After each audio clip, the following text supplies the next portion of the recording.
Hello student of class 9th. As you know that we are studying the second chapter of your chemistry and the name of this chapter is matter around us pure? We have discussed up to the compound and now we have to discuss about the properties of compound. Dear student, सबसे पहले मैं आपको बता दूं कि weekly आपको 3 videos मिलेंगे आपके क्लास के.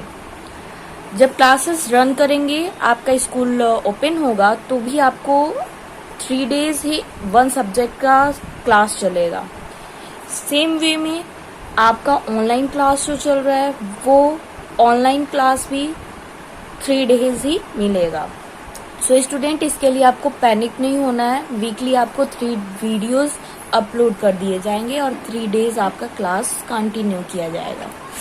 नेक्स्ट हम स्टार्ट करते हैं properties of compound. Properties of compound कहने का मतलब है कि कंपाउंड में कौन कौन से गुणधर्म होते हैं. ठीक है, सब important properties of compound are discuss below. कुछ इम्पोर्टेंट कंपाउंड की प्रॉपर्टीज को बताया गया है. Compound is always made up of same elements combined together in a fix proportion by mass. कहने का मतलब ये है कि एलिमेंट्स जो कंबाइंड होते हैं कंपाउंड के फॉर्मेशन के लिए, वो एलिमेंट्स जो होते हैं वो फिक्स प्रोपोर्शनों में होते हैं. लेकिन फिक्स प्रोपोर्शन, फिक्स रेशियो किसका होता है? उनके मास का होता है. एज हमने आपको एग्जाम्पल देकर के प्रीवियस वीडियो में हमने आपको बताया था. जैसे वाटर के केस में ले लें, CO2 के केस में ले लें. ठीक है, for example we may obtain water from any source. Example के तौर पे हम कह सकते हैं कि वाटर तो हमें कहीं से भी मिल सकता है. From rain, river, well, sea, lake, etc.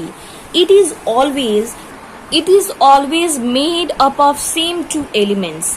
कहने का मतलब ये है कि वो एलिमेंट्स, वो कंपाउंड चाहे हम किसी भी सोर्स से लें, लेकिन वो एलिमेंट्स सेम ही प्रेजेंट रहेंगे उनके फॉर्मेशन में. हाइड्रोजन एंड ऑक्सीजन, और वो है हाइड्रोजन और oxygen, combined together in same fixed proportion of 1:8 by mass. और वो combined proportion में होते हैं. ठीक है, 1:8 के proportion में. सिमिलरली, ठीक वैसे ही अगर हम बात करें कार्बन डाइऑक्साइड की, can be prepared by number of methods. वो किसी भी विधि से उसे बनाया जा सकता है. जैसे by burning of the Coke in air. Coke क्या होता है स्टूडेंट, मैं आपको बता दूं. कोल जो होता है ना, कोयला, वो पोरस फॉर्म में जब होता है तो उसे हम कहते हैं कोक. और स्पेशली हम इसमें कहें तो ये इम्प्योर होता है. 98% इसमें कार्बन प्रेजेंट रहता है, बाकी 2% इसमें इम्प्योरिटीज प्रेजेंट होती हैं.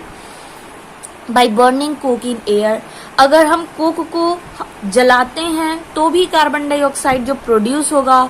और bye heating the limestone marble, या मार्बल के जलाने से जो कार्बन डाइऑक्साइड प्रोड्यूस हुआ. और bye reacting the limestone with dilute hydrochloric acid, या फिर डाइल्यूट हाइड्रोक्लोरिक एसिड से रिएक्शन करवा दें लाइमस्टोन का, तो कार्बन डाइऑक्साइड जो प्रोड्यूस होगा सबका प्रोपोर्शन एक ही होगा. कार्बन और ऑक्सीजन का रेशियो जो है, प्रोपोर्शन जो है, इसके मास के अकॉर्डिंग वो सेम रहने वाला है. It is found that the carbon dioxide prepared by any of the above method is always made up of the same 2 elements. ऐसा पाया जाता है कि ऊपर दिए गए किसी भी मेथड से अगर हम कार्बन डाइऑक्साइड का प्रिपरेशन करें तो सब में 2 ही एलिमेंट्स प्रेजेंट होते हैं, कार्बन एंड ऑक्सीजन. और वो एलिमेंट्स क्या होंगे? Carbon and oxygen, combined together in fixed proportion of 3:8 by mass. और इनका मास का रेशियो क्या होगा? 3:8. अब स्टूडेंट आप कहेंगे कि ये 3:8 कैसे आया, ये समझाइए. तो मैं समझाती हूँ आपको. स्टूडेंट, हम यहाँ पे देखेंगे कार्बन डाइऑक्साइड के फॉर्मेशन में कार्बन और ऑक्सीजन का रेशियो क्या है. देखते हैं. देखिए, हमें बनाना है क्या? Carbon dioxide CO2. इसमें क्या इन्वॉल्व हुआ? 1 molecule of carbon plus 2 molecule, 2 atom कहेंगे, मॉलिक्यूल नहीं कहेंगे, ऑक्सीजन. अब बाई मास कह रहे हैं ना. अब स्टार्टिंग में जब हमने ये चैप्टर स्टार्ट किया था तो हमने एलिमेंट्स का एटॉमिक मास लर्न किया हुआ था. क्या करना है?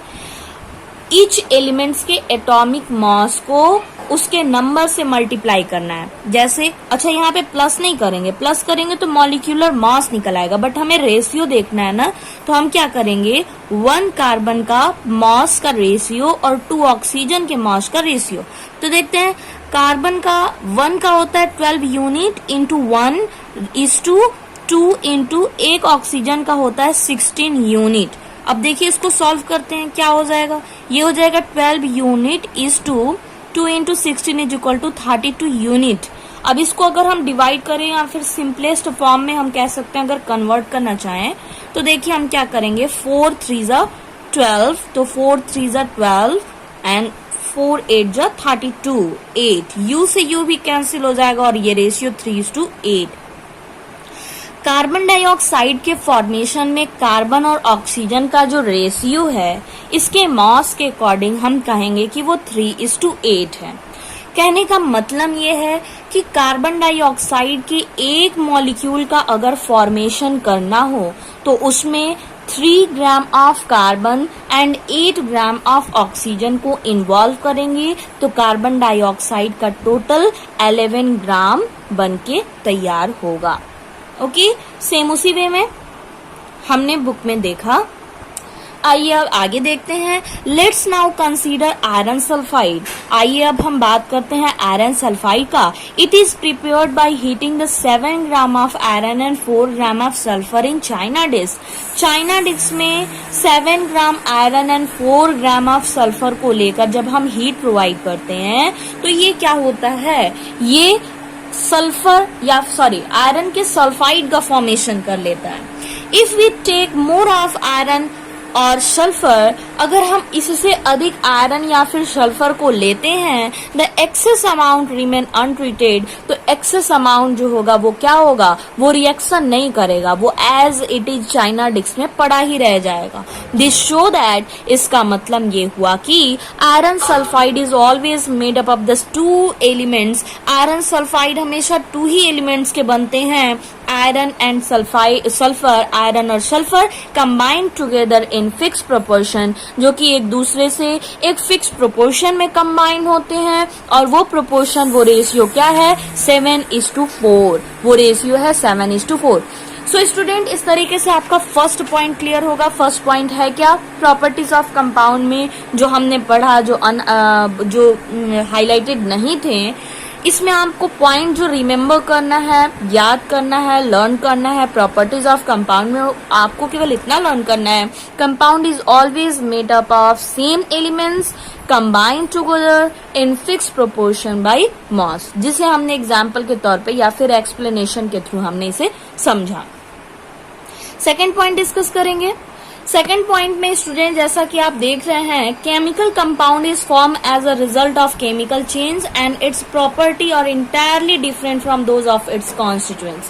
कहने का मतलब ये है कि अगर हम कंपाउंड का फॉर्मेशन कर रहे हैं तो कंपाउंड के फॉर्मेशन में इन्वॉल्व हुए जो एलिमेंट्स हैं उनकी प्रॉपर्टी डिफरेंट होती है, बट जैसे ही वो कंबाइन करके कंपाउंड का फॉर्मेशन करते हैं, जो कंपाउंड तैयार होता है बनके, उनकी प्रॉपर्टी उनके एलिमेंट से टोटली डिफरेंट होती है। कहने का मतलब यह है, सपोज दैट हम यहाँ पे आयरन सल्फाइड का फॉर्मेशन कर रहे हैं और इस आयरन सल्फाइड का फॉर्मेशन में 2 एलिमेंट्स इन्वॉल्व हुए जो कि इसमें है आयरन और सल्फर। सो स्टूडेंट, यहाँ पे आप देख सकते हैं ये आयरन और सल्फर 2 एलिमेंट्स हैं, 2 डिफरेंट एलिमेंट्स हैं, लेकिन जैसे ये कंबाइन करेंगे इनकी प्रॉपर्टी, आयरन की प्रॉपर्टी आयरन सल्फाइड में नहीं रह जाएगी, सल्फर की प्रॉपर्टी आयरन सल्फाइड में नहीं रह जाएगी, बल्कि इसमें कुछ अनदर या फिर न्यू प्रॉपर्टी का फॉर्मेशन होगा जो कि इनके कंबाइंड स्टेट या फिर हम कह सकते हैं इनके कंपाउंड का होगा। स्टूडेंट, इस प्रॉपर्टी को हम लैब में ऑब्जर्वेशन के थ्रू भी देखेंगे। जैसे ही हम लैब में पहुंचेंगे हम ऑब्जर्वेशन के थ्रू भी देख सकते हैं और हम देखेंगे। देखते हैं, chemical compound can be formed simply by mixing the constituent elements.